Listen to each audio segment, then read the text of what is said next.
All right, so welcome to Keys for Home. This is episode 10 of our second series. As you see, Lance isn't here. He's been replaced this week by our special guest, Brent Gabele with Force Roofing. We have a little bit of something for that. Hey, girl. Do y'all remember this song? Oh, yeah. Our DJ. Here we go. Woo! That's fun. So hopefully we don't have the roof is on fire, but we do get roofs on ice and a bunch of other things. So we'll talk about that in just a minute. Mark, what's been going on with you this week? Oh, man. Student loan collections are in full swing. That ramped up that started on May 5th, and it is rearing its ugly head. I don't know if I mentioned this in our last one. I know I've talked about this a couple weeks now, or for the second week. Over 5 million student loan borrowers are currently in default or close to being in default. 9 million people have not been making payments on their student loans. So this is going to have, and the penalties for those listening, I don't mean to be doom or gloom, but they are very serious. And the government has now ramped up, not the government, but individual states have ramped up penalties that include revoking people's professional licenses for anyone that may be in default of student loans in 3 states. How do you even make income if your professional license has been revoked to be able to pay your loan? I don't know, but there are. It's even in three states specifically, they can revoke your driver's license. So it is really getting serious. Not to alarm people, but if you're in this situation and you haven't been making your student loans, contact me through either one of the 3 people that you see here on our podcast. Let's get a strategy in place and figure out what we need to do. But do not, if you're in this situation, you're listening to this right now, do not sit on the sidelines. Reach out and let's start. All right. I'm just coming from a history point of view, and I've said if I wasn't a realtor, I'd think about being a lawyer. Is this a crime that they're allowed? Because I know if I'm convicted of something, I can lose my professional license. So how are they able to pull professional licenses? Is this a new requirement that they've been able to pass through the state legislatures? Well, you or have was to. it a caveat in the loan paperwork when everybody's just blank signing and doesn't know? Yeah, I mean, in the fine print of the documentation. Secondly, I mean, you have to be licensed for your professional in the state that you're in. If that's a profession that requires a state license, so they can easily cross-reference your student loan status to whether or not your default status is if you hold a professional license. Are we allowed to say what state? It's not every single state. It is. There are. Tennessee is definitely one of them. I'm going to tell you right now, Tennessee is not messing around when it comes to student loan defaults. And I can also talk to Texas as well. Texas is another one that is not going to mess around. And so if you're, like I said, if you're in the situation, not to overdrive the conversation, don't sit idly by. I'm going to tell you, and I'm going to be adamant about this. IRS debt is number one. The penalties and things that we're seeing with people defaulting on student loans, absolutely going to be your second debt that we're going to go after. And it sounded like it. It will affect how we close on houses, how we renovate houses, all of that stuff that we're wanting to do. Wow, that's crazy. Not like what I've been seeing this week. So I drove up to Ohio again. My daughter was in an accident there a few weeks ago. We went up and collected her, but the car got fixed up there. So then we had to drive up and collect the car. And, Tim's got his parents' house up there. And it's a lot closer to drive to the lake house where I am today, an hour and a half, 2 hours from Nashville, then 5.5 hours to that one. And even though it's lovely, there becomes a point where, just like you're experiencing with Texas houses, is it worth keeping this house? Is it doing what I need it to do? Well, when you've inherited a house, you also have inherited content too.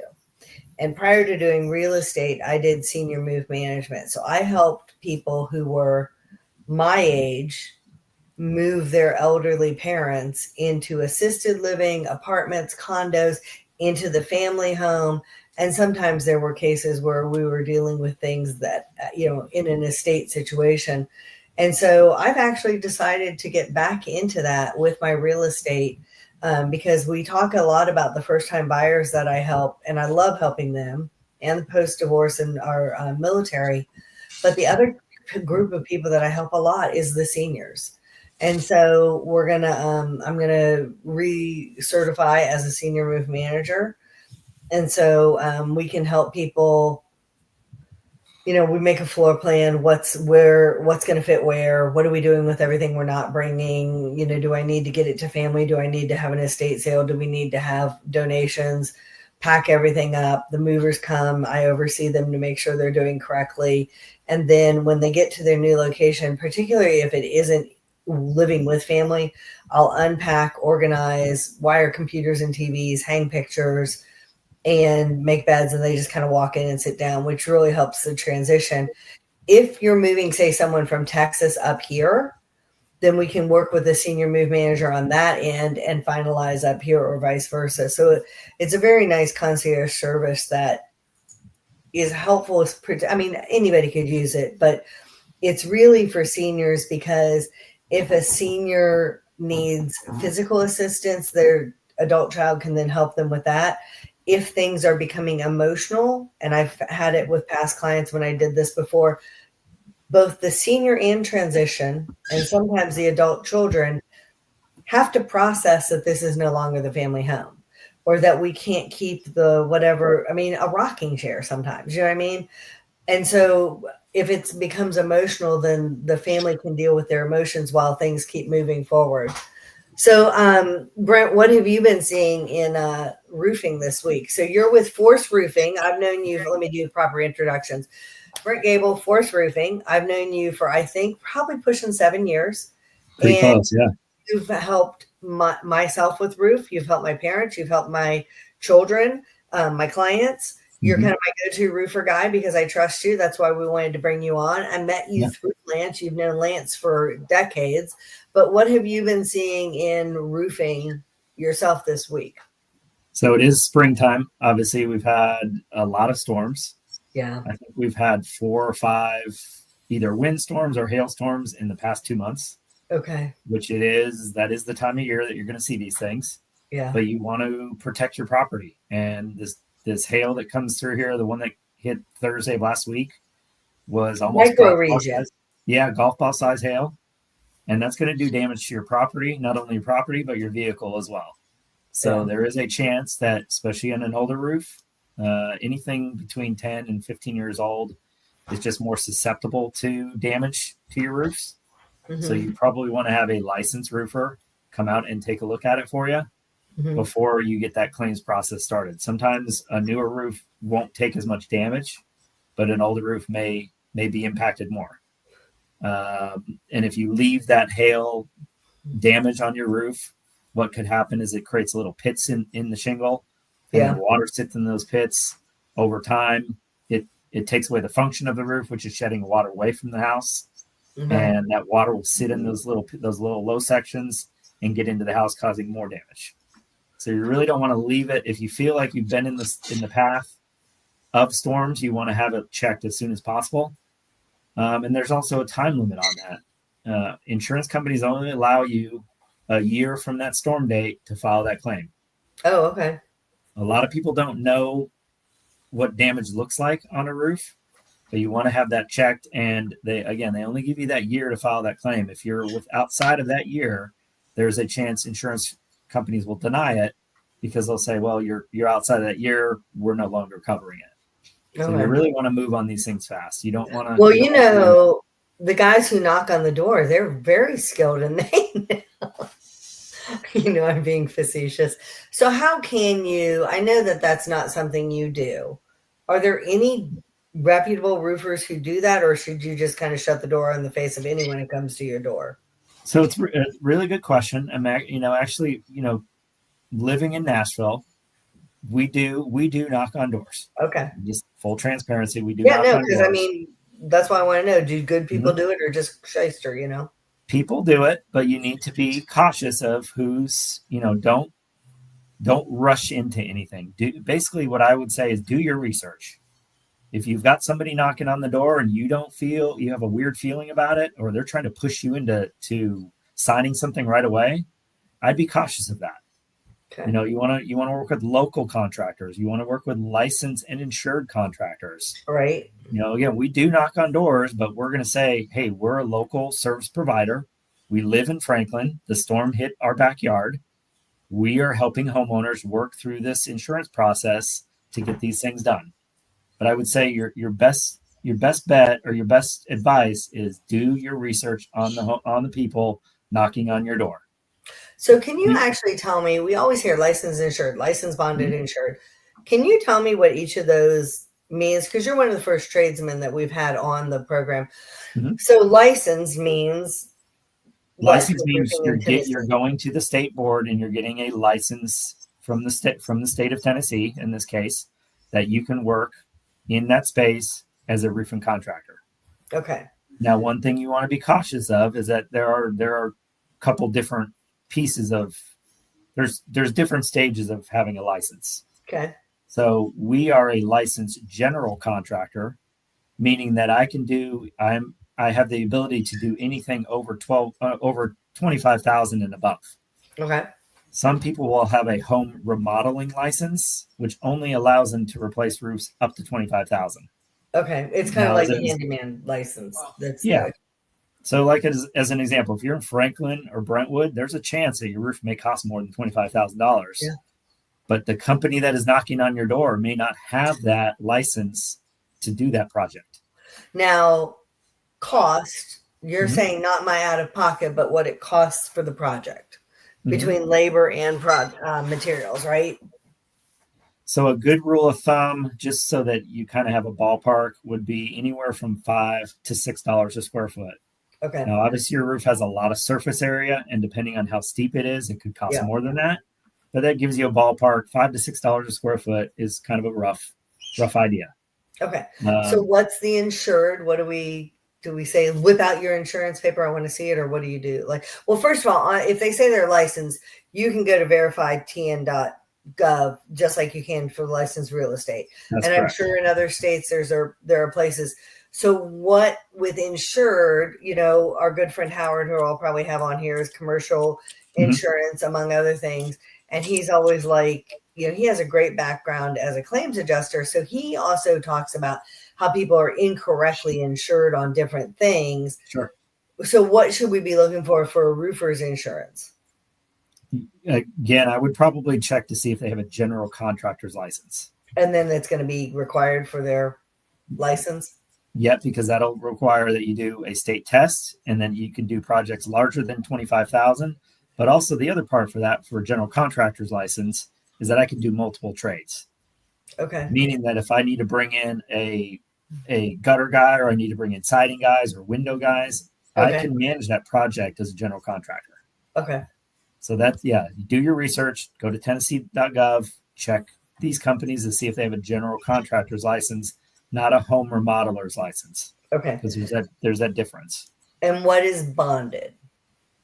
So bonded would just basically mean if I do damage to, well, let's say Is that if somebody abscond with my money? If somebody steals something out of it or out of the house, or they decide to take a deposit and never do the work. Then that happened to me when before it was my first year in real estate. Mm-hmm. And I had gotten the name of a gutter person for hail damage, hail for the side of my house and my gutters. And I got the name from my broker. And I also, same person, president of an HOA referred me. And at that time, this is my first year in real estate. So I was not making anything. And I had the 4 kids, and it was, my deductible was going to be like $1,300 or something. Mm-hmm. And so we put that down because I didn't know. So I put the $1,300 down because I've gotten referrals from 2 people I very much trusted for this person. And, like I said, single mom before, and they took the money and I never heard from them again. What I've been able to put together is that they had previously had some addiction issues and they had relapsed. And, but even if that happened today, I wouldn't know how to go. Who do you contact if it's, kind of a solo operation to get your money from a bonded? I mean, I suppose if you had asked them for a copy of their bond, then you could just go straight to the bond person and be like, hey, they've taken my $1,300. Exactly. You'd be like filing a claim for, money that was taken. Absolutely. Okay. Interesting. I had a whole series of questions I was going to ask you. I know one of them, we were talking about replacing roofs and looking at roofs. Sure. A lot of people in Tennessee want metal roofs. And I have heard that not everybody will install them. And I've also heard that insurance is very different. And this may be a question that we ask our insurance agent when they come on, that it's very different on what they will cover on hail claims, because they get dinked a lot with hail and they kind of leave it go. It's not like with an asphalt or a shingle or whatever. That's another thing we'll talk about, is like what materials are running around out there being roofs, and how do we know what we have? That was another question I would ask. Okay. But talk to me a little bit about metal roofs and pros, cons, and does every roofer do it? Do you do it? Kind of general on that. We do metal roofs. Typically the roofs that we do are called the standing seam roofs. Okay. So they have a panel that goes all the way up, and then the next panel will lock to that panel, and it kind of has that rib look to it. We can do barn metal roofs. We typically stay away from them, and the reason for that is because you have exposed fasteners that are holding that roof down, and those fasteners need to be replaced every 8 to 10 years. And if you're not doing that maintenance, you have 1,000 holes in your roof that are going to cause. That sounds like a great idea. A roof for a sieve for a roof. Okay. Yeah. So, right. That sounds like a plan. A lot of people are putting on metal roofs because they like the look of it, but they also, if they're doing that barn metal, then you've got those fasteners exposed. If they're not replaced, if you don't do that maintenance on it, you've got all those holes. I think I had heard about that. And somebody's like, oh, you can caulk seal them or silicone seal them too. They only last so long. Mm-hmm. All right. And then what about the new shingle look metal roofs? Have you seen those? Mm-hmm. What's the deal with that? So there's a couple manufacturers out there that do them. They have that. They look like a shingle, but they are metal. They are extremely expensive, but they are durable. Is that why they're popular? Because they're durable? Okay. Yeah, I mean, you would call that kind of a fortified roof. You don't have to really touch it. As long as it's installed correctly, you really don't have to touch it. Okay. But a lot of that is that people are putting, not all of them, but people that are putting roofs, as you would call it, the lasagna roof. Yes. You're putting a roof over a roof. Never a good idea. Yeah. It will not pass an FHA appraisal if they see that, or VA or USDA for that matter. So that was one of the first houses I had a buyer, and the seller of it had gotten a roof claim, and they did not tear off. They didn't want to take the money to tear off the old roof, so they put the new roof on top of it. We call it a lasagna roof, just like we call a Frankenstein. Do you guys know what a Frankenstein is in real estate? Probably just something that a homeowner put together themselves would be my guess. Usually it's a manufactured that you have a site built house attached to. So they've added rooms or whatever I call those Frankensteins. So tell me about other kinds of roofing materials, because one of the questions on the property condition disclosure and on the MLS is what roofing material is up there. I'm like, I don't know, shingles. It's like, is this a heat pump? So my HVAC guys had to tell me what to look for. It's a heat pump. 95% of the roofs that are installed here in Tennessee are mostly the asphalt shingle. Okay. They come in a packet. They're about 3 feet long. per shingle. They're And installed heavy. by nailing down, and then over time they will secure together where they have an adhesive that seals it together. Okay. There's metal roofs, there's composite roofs. There are Is composite the same as asphalt? No, composite would be what I would call like a plastic or a very heavy duty plastic roof, Oh. but it has like a synthetic material. It has the look of, let's say, slate or even like a cedar shake, Okay. but it's made of a very heavy duty plastic. Yeah. You know what I Again, listened to one time, and there's only a few people who do it, but they're really actually pretty stable. Is a thatched roof. There are some people who do that here, and they last fairly well. I don't think they'd stand up very well in our winds. No, probably not. And do we have run into very many of like the terracotta tile roofs or anything like that? Not very much. I mean, you'll see a lot of that in Florida and California, for example. Yeah. Not much in Tennessee unless you're specifically looking for that or your house is designed to where it can handle that. Okay. But yeah, most of what we do is shingles. There are a few that we do that are metal roofs. The standing seam. I don't really do a lot of the metal shingles, but we do have access to it, and we can install them if a homeowner is looking for it. Interesting. So speaking of homeowners looking, what should a buyer look for when they're running around out looking at houses? Because, we have a disclaimer in Tennessee real estate. It's 3 pages of, I'm not an insurance agent. I'm not an engineer. I'm not a roofer. We call it the Jennifer doesn't know sheet. And I may know a little bit about it, but it's like, hey, this is something that if you see this, and I don't want to just say bad things, but if you see this, it's an orange flag. We need to look. Or if you see this, hey, this is a green flag.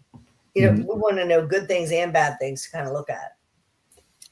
If there's damage to the roof, if there's missing shingles, obviously that would be a concern.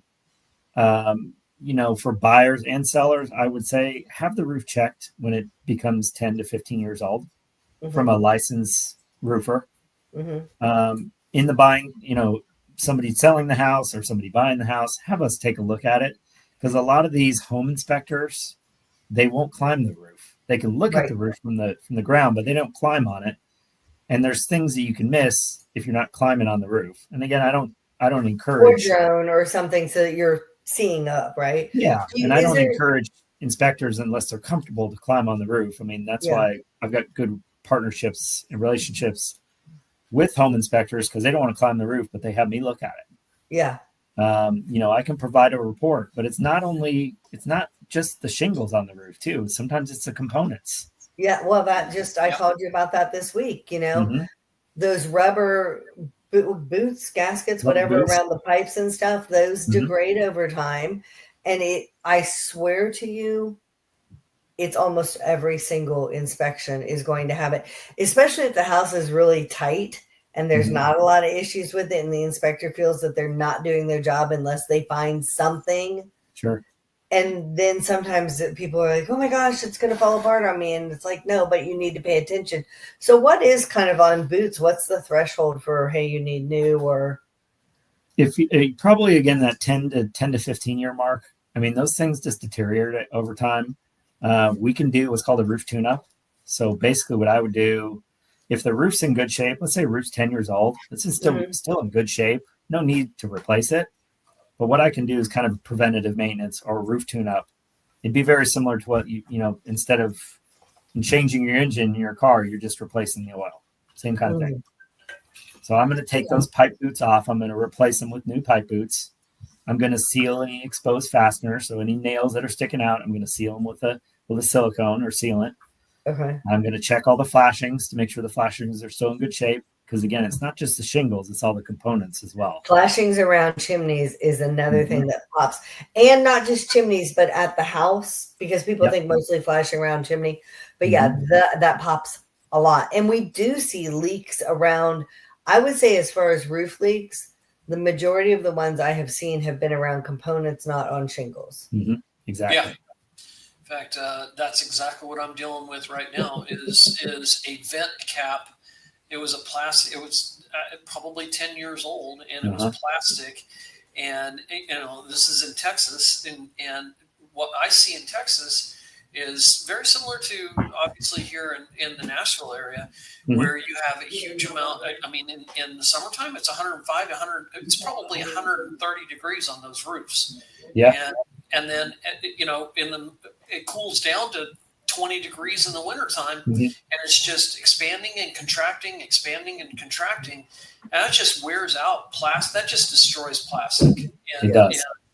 So I am dealing with a roof leak right now that was right around one of the vent caps, and we pulled it up. We took pictures of it. You can see the gap between the plastic vent cap and where it was positioned, and we replaced it with metal. So, and the other thing that caught my attention was the pipe rain caps, and all of the pipe caps that are in the components. Those get damaged just as much as shingles, and those are often overlooked as well. Exactly. So you kind of want to have everything checked out. I mean, everything can be, for the most part, can be covered under that roof tune-up.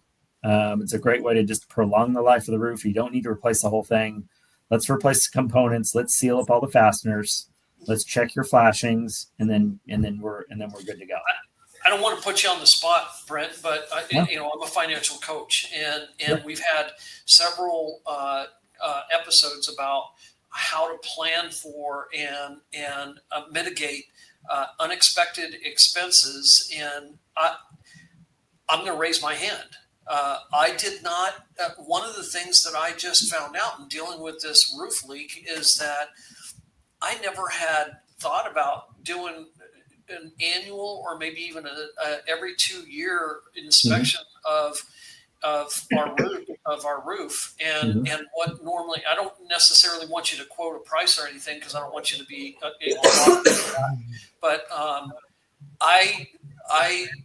it's now going to be part of my temporary savings funds to have these roofs inspected. Sure. Because I'm going to be dealing with water damage, on walls where that roof leak came in. In Texas, it's very similar to Nashville. It's not uncommon for us to have grapefruit, softball size hail, ping pong size hail, baseball size hail. None of that is uncommon.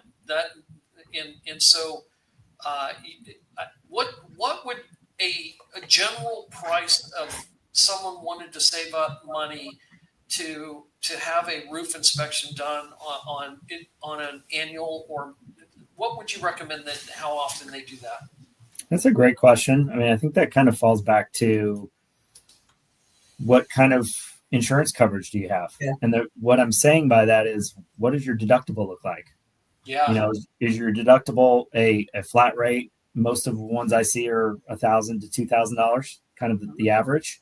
There's some big upheaval coming in that. I've talked to some insurance agents, and all but 3 companies that I've heard of so far are changing it so that your roof deductible is likely going to be 1% of your home's value. And on top of that, that's for the materials. It's not for the labor. It's for the whole. And then you've got the depreciation on top of that. Remind me, go ahead and finish your thought. But I also want to talk to you about when the roof shingle that you have is no longer available, and what we need to do to protect ourselves with that too. But go ahead and finish up about the types of coverage. Yeah, I mean, you kind of hit it. Is that it was insurance companies are moving away from your straight deductible to a percentage deductible. So it could be 1%, could be 2%. I mean, that's a big chunk of change that you're responsible for. $500,000 house, 1%. That's a $5,000 bill. So, exactly. So, and at $5 to $6 a square foot. So as a financial planner, you're probably telling folks you got to have a little bit of cushion for these kind of things that happen. And as insurance companies move away from these smaller deductibles to larger percentage deductibles, you're going to have to be responsible for that. And I don't think homeowners realize that they're on the hook for that. That's their copay. Yeah. Yeah. So I think that the three most expensive things that happen to homes that you have to replace are HVACs, Mhm. windows, and roofs. Mhm. And I think it's kind of becoming a little bit of a surprise because HVAC and windows, those are people's, they know that that's on them unless they have a home warranty that covers Yeah. something, or a baseball comes through a window. I'm talking when you have to replace all the windows because they've gotten old and, Sure. are not as efficient. But the roof, especially in Tennessee, I'd love to know what you think. If I had to guess, I would say probably 90% of the roofs that are replaced with insurance. Is that Yes. about right? That sounds about right. And at least you're getting something out of it. If you're getting something from your insurance carrier, I would say that's a win. Yeah. Now, what we were telling homeowners is that, think about it this way, is that you've got an 80%, 85% discount on your roof. Your insurance company's paying 85% of it. Yep. You're responsible for the other 15. Yeah. And you may do this once, maybe twice in a lifetime. At a house, yeah. At a house. So that makes me think of something else that we're always asked when we're closing on a new house, when they're writing the insurance. How old is the roof? Mm-hmm. And a lot of times we don't know. And that is a property condition disclosure answer, whether you're selling it off market or whatever you're doing in Tennessee, that's a disclosure. Even for exemptions, you're supposed to say kind of how old you think the roof is, and unknown is an acceptable answer. And like I talked to someone recently and they had gotten dropped from their homeowner's insurance because there were a number of claims and they weren't being like, oh, I need this fixed. I need this. It was like stuff was just happening. So they got dropped and they had bought the home from someone who had renovated it and they did not know how old the roof was. They knew they hadn't put it on, but they didn't know if that person who, flipped or renovated the house and put it on. Sure. So when they were dropped and they needed to go get new insurance, everybody was asking how old the roof was. And because the homeowner didn't know, they're like, well, we're going to have, because it was an older home, they're like, well, we're going to have to put it at 20 years old, which is essentially you're depreciated and you're paying everything. Absolutely. So is there a way that a roofer could judge, because you see roofs more, that you could say, nobody knows how old this roof is, but instead of saying 20 years, we've had a roofer come out and their estimate is between X and Y years. Okay. So kind of a funny little trick, but going back to those pipe boots. Yeah. For the most part, there is a date stamped at the bottom of that pipe boot, which will give me within a range, if they've been replaced with the roof, how old the roof is going to be. Now, what if they haven't been replaced with the roof? Can you still gauge that, okay, they get compromised between 8 and 12 years, these look replaced, the roof doesn't, so we're going to say that the roof is at least, 8 years old because they've been replaced once? Yeah, just from my experience, I can usually tell how old a roof is by looking at it. Now, there are factors to that, is that, yes, let's take into account weather, because a hailstorm is going to deteriorate that roof. It's going to shorten that life.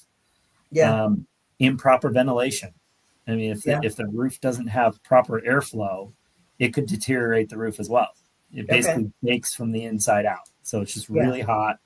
You don't allow that airflow out of the attic and it starts to deteriorate the shingle. Okay. So there's a lot of factors to that. But yeah, just from what I can tell with a pretty good range of how old the roof is. Well, and you know what, I just thought product too. You can probably go, oh, this is this and this color. And so this, which actually that brings me back around to that other question. So there is, I know in at least one company that, I don't know how all the companies handle it, but I know in at least one, you can buy a additional coverage so that if the front of your house is hail damaged and needs replaced, there's certain standards in Tennessee, like if they don't make it anymore, then they have to replace the back, or you have to have this extra coverage. Do you know what I'm talking about? Yeah, if there's a discontinued shingle and it's on a discontinued shingle list, Mhm. Absolutely, insurance because it's just not available anymore, so you can't do a repair. So that Right. usually warrants a full replacement because you can't. The shingles are just no longer available. Yeah, on both halves of the roof, because that's, I mean, Mhm. you see it driving around occasionally. You're like, well, the front of that roof is now a darker black, and it looks very new, and the backside is a orange Yeah. color, and it looks old. Like, So Brent, what's your thoughts on? I hopefully this doesn't come back to bite me, but Mhm. I installed an underlayment from a company called Solar Height, and Yeah.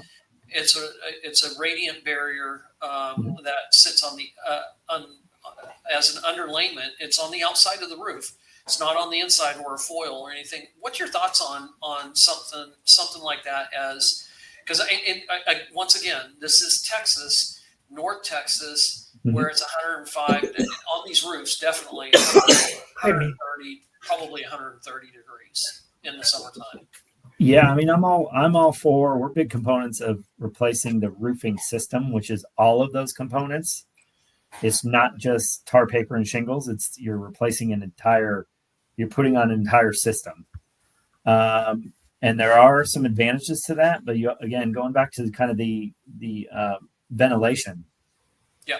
Good to put an underlayment on or a protective barrier underneath the shingles. You just want to make sure that roof is properly breathing, and it can vent the air out of it. Usually, without getting too technical, you have your soffits, which are underneath your gutters or behind the gutters. Right. They allow airflow in, so they allow colder air in, and then that hot air rises, and then some form of ventilation, whether it's a turbine vent or a ridge vent or a box vent, is allowing that hot air to escape out of the roof. And as long as you're having that continual flow of air flowing out of there, you shouldn't have any issue with that barrier. well, and that should help your heating and cooling bills, correct? Absolutely. Uh-huh. I'm glad that you said that because we did take that extra step, Mm-hmm. and I had to add soffit vents. I Mm-hmm. don't like the vents that they on the primary house that they put in. The perforated soffit would be the more preferable, but they put Mm-hmm. the small little 8-inch Okay. squares, and then they spaced them so much. Mhm. Before we did the replacement on this roof, we did do an assessment of the number of soffits, and I had to cut in new soffits. Here's another thing that I found out from builders when it came to ventilation and soffits. A lot of them, that vent may not be there may not be a hole that is cut the full size of that vent. They only Exactly. actually cut a small little hole and then they put the vent up there, so you don't have. Or they installed the soffit, and we found this on 2 of them, Mhm. right next to our where part of the soffit is being blocked by a 2x4, Yeah. and so I had to add more soffits to the house, and Mhm. then I went with Lamanco. I installed some Lamanco 14-inch Lamanco turbines. Good. And yeah, so that was and in Texas. If I could keep the heat down, Yeah.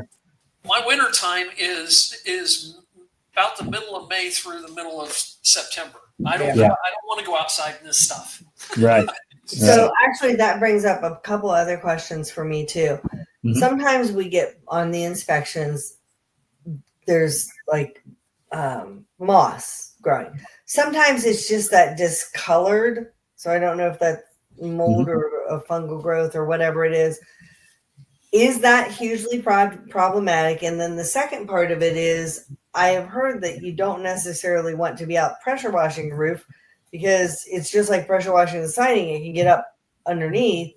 So talk to us a little bit about how you should clean or maintenance your roof and what, if you're seeing it up there, is something to worry about, as opposed to just aesthetically not great. Mm-hmm. So the growth that you're seeing, or those dark streaks that you're seeing, is is an algae. It grows on the roof, and it usually shows up within 8 to 10 years. Okay. It kind of gives you an idea, and again, another indication of how old the roof may be. It's at least 10 years old because you've seen that algae growing. Okay. And it's typically on the north slope of the house, which means you're not getting a whole lot of sun there. As far as maintaining those items, I mean, you want to keep your roof clean. You want to keep your roof clear, but you really don't want to pressure wash it. If you're worried about that algae can be cleaned off. I would have a company that does roof washes, because what they do is they install a chemical on there that kind of eats up that algae, and then they do a soft wash. So it's basically like using a hose. So if the pressure washer dude stops by, like the roofer knocking on my door, and says, you've got, green all over the side of your house and this stains and I can whip it off, that's not what I want to do. Well, you don't, the siding is okay because you can do that pressure, but you definitely don't want that pressure on the roof because you're going to take off the grit of the shingle. Yes. Okay. So pressure washers are people who are actually doing roof washes. They spray a chemical on it and then they just hose it off. So there's no pressure on the roof. Okay. To cause damage. So the grit, is it a bad, like, when you see your gutters and you're cleaning out your gutters, because I do clean out my own gutters usually, you see grit in there. How much grit is too much grit? Good question. I mean, if your gutters are halfway full of grit, there's an issue there. Yeah. Either your ventilation is not good, so that roof is kind of deteriorating, or potentially you've had hail, because hail will take it off as well. Okay. But if you have just a very small amount at the bottom, that's normal. Okay. That's just kind of your wear and tear of your roof. If you have a lot to where you can push your finger through it and there's a good amount of it. It's coming out your gutter downspout. Yeah. So it's I mean, that would be a cause of concern, is like, why is this roof deteriorating? What's causing the grit to come off? Okay. Because what about installing electric panels? There's so much with electric panels, and some of it you really have to be careful with, especially with the financing. But let's just say I'm rolling in it and I want to put in electric panel or, solar panels. Is there anything to be thinking about with that as far as the roof goes? As far as putting a solar panel on, I would check the condition of the roof first. Okay. Because they're gonna usually secure those panels right to the roof. So you want to make sure you have a good roof first, which you can kind of tie into the solar of when they attach that directly to the roof. Okay. And then make sure that what the solar company is installing, so that they're not just putting holes in your roof and that they're covering those up as they should. Right, like sealing them, like we were talking about with the Now, if those are exposed like a metal roof's rivet, is that something that should be replaced or checked every 10 years also? Yeah, probably. Yep. Okay, makes sense. So what I'm hearing is it's not just install it and forget it. And I'm going to raise my own hand here. That's what I do. I even on the algae side, I never even realized that was something to be concerned about. And I certainly learned my lesson about probably having the roof inspections done or roof tune-ups done on a regular basis, as opposed to, oh, okay, it's good. There's no leaks. It's good. It's 15 years, and I think what I've also learned from this is that I talked a lot about having a good, strong emergency fund to handle emergencies. But even a good, strong 6-month fully funded emergency fund, if you've depreciated your entire roof, it's not uncommon to have $30,000, $25,000 roof replacement, and that can chew up everything. So people out there listening, and you're thinking about, wow, I don't know when the last time I've done this, and I don't know what the cost of it is. You might look at how you can start setting aside some cash to not only have a roofer, a licensed bonded roofer come out and like Brent and from Force Roofing and have an inspection done, have a tune-up done, and then start preparing for what might eventually be inevitable. That's why we talk about budgeting to stay in your house. That's one of our, that's why I'm like, that's really an important thing. Well, and before you address that too, Brent, what is seeing algae on the house like a deal breaker if I'm buying a house can I just get that cleaned myself? Or is Mhm. this something that I need to be demanding that the seller take care of during inspections? No, Because I that mean, seems to me like one that would get pushback and homeowners might want to take care of it themselves. yeah, I mean, I would Or, say, you know, hire someone to take care of it, whatever. yeah, I mean, as a homeowner, your responsibility is to make sure you're maintaining your home, all Right. aspects of it. Yeah. A roof is no different. So you want to have somebody check it out every 10 years, and then maybe the next year or two following that, let's do another double check. And we do have maintenance programs that we do that we can come back out on a yearly basis, or depending, and clean gutters out and do things like that. So we still can do those things. What would be You your know, top 3 deal breakers if you were buying a house, which I know you talked about, maybe that's going to happen soon. If you're buying a house, just talking about roofs, if you walk up and you see this, you're like, I'm out, or they got to fix it. I mean, a deteriorated roof, absolutely. Yeah. A 2-layer roof, I would stay away from. Yep. And I'd want to make sure that the roof's installed correctly. And then probably, is there leaking? Is there problems inside the house? Those are probably my 3 big ones. Has this roof been maintained? Does it have damage on it? Is it missing shingles? Does it have 2 layers? And is there damage on the inside of the house as well? And it's not necessarily a walk away, but it's either you're going to fix this, or we're going to change money on the house, or we're going to walk away. Yeah, that makes sense. That's exactly what I'm going back to Dallas for, is to fix a leak from a roof, and the water damage, and the water stains on the wall. I mean, it's part of owning, being a landlord too. Yeah. I mean, you want to stay ahead of it. You want to be proactive than rather reactive, because if you're reactive, you're already too late. This has been going on a long time. Yeah. Yep. Makes sense. All right. So one of our next podcasts that we're going to be talking about is problems that arise in purchasing. I think we're going to talk about not this sort of thing in inspections. We may cover it, but I think we're going to talk about like expectations in today's market. Then we're going to be talking about problems that arise during the loan process, and then setbacks in savings when you're getting to buying a home. We're also wanting to bring on a property insurance agent as well as a life insurance agent. And I think I may try and get an appraiser in here, because there's a lot of changes going on in the appraisal world that are really affecting home buying and even how to price your house when you're selling it. Brent, if you were going to have something like what would you want to see us bring? Like, who would you want to see us? We've had title, we've had you. Those are some of the other ones we've talked about getting. We've also talked about having somebody who does like estate planning. Come on. What else would you want to see? What about an HVAC person? Yeah. Just, maybe some trades in there that can talk through homeowners on what to look for or what to expect. Great idea. Maybe a home inspector too. A home inspector would be great, because they can kind of say, hey, these are the things that I look for. These are the things. That's actually what I was going to talk about with the problems in purchasing, was problems in purchasing new construction, and why you need to do an inspection. And like a little bit of a spoiler is the houses that were built in 20 and 21, there were people waiving inspections on existing houses, and for sure they were waiving them on new construction, but then they didn't go back and do the 10-month inspection, which I'll talk about.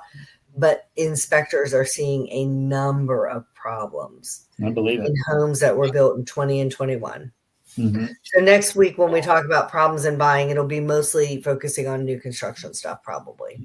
I think that's also a great idea to, before selling a home, have it inspected, and so what you need to, you can finance or not finance, prepare your finance. It's a catch-22, and I'll tell you why I say that. Because let's say that I go out and I hire an inspector that I know, and I fix what I consider the main things, and I disclose, because here's the other thing: you have to disclose everything that you know about when you sell a home. So that is a safety issue or an improper function. So one of the things that you should do when you buy a home is hold on to your inspection, because technically you read that inspection. Even if it was 10 years ago, you know about everything that's on it. as your realtor, when I go to resell your home for you, I technically know about it too.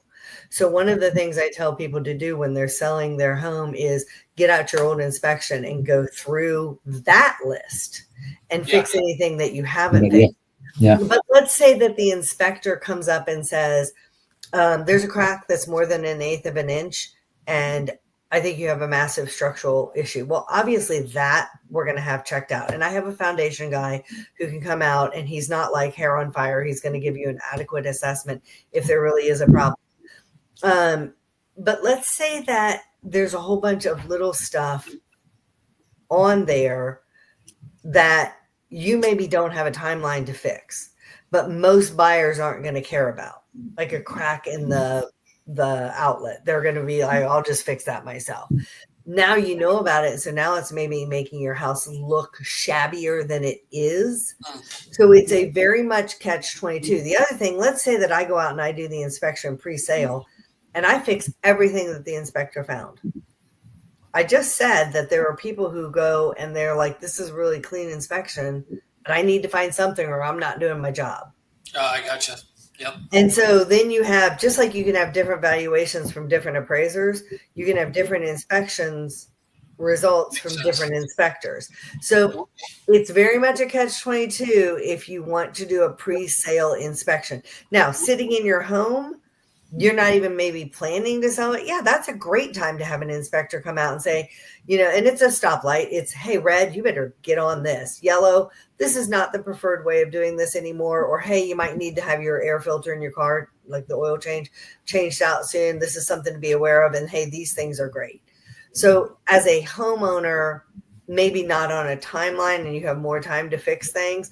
But I think that sometimes I've seen it lead to a lot of frustration when a homeowner tries to do what they think is right and fix everything, and then this inspector is finding a bazillion stupid things. Thanks for commenting on that, Jeff. Yeah. Right, we're at about 52 minutes on. Oh, are we? Okay, yeah. So anything else anybody wants to say? Thank you, Brent, for having coming on. Keys to home. We called this one the roof. The roof. The roof is, we don't know. All right, well, thank you. I'm gonna Brent, if you'll hit the stay on your computer until it says like done something.